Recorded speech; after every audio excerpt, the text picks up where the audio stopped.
سلام. 26 مارچ 2025 فرست تایم پس. مرسی آقای رج، خیلی ممنونم ازت. فرست تایم 27 مارچ 2025. تانک یو آقای رج. فرست تایم پس. تانک یو سو ماچ. امروز چه روزی؟ امروز 2 اپریل، روز 13 به در.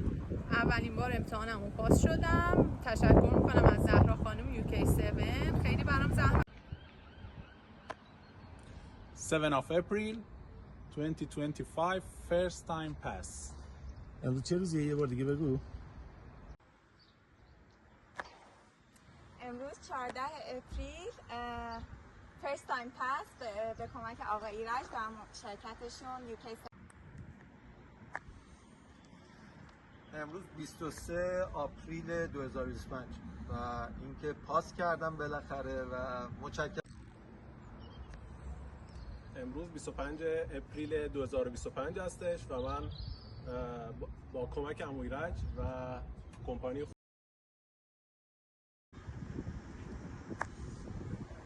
امروز 6 می 2025 فرست تایم پس شدم. مرسی آقای رج. تشکر میکنم از کمپانیتون.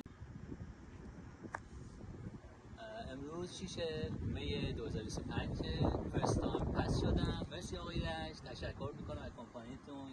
امروز 7 می 2025 آقای رج، خیلی ممنونم.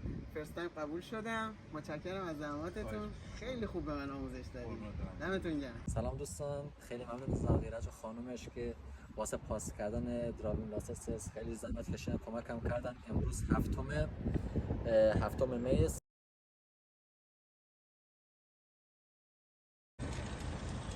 امروز 16 آپریل first time pass. Thank you for everything Mr. ایرج. 16 آپریل 2022 امتحان اول قبول شدم. 20 جلسه با UK7 برداشته بودم. خیلی عالی به من درس دادن. تمام راههایی که برده بودم توی امتحانم اومد.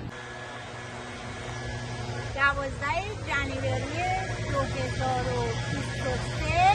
مرسی ایرج جون. 12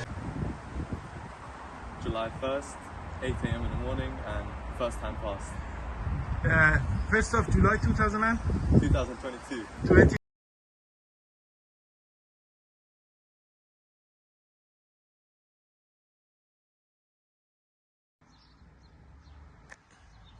Today is 11th June 2025. I passed my test in my first try. Thank you Mr. Iraj.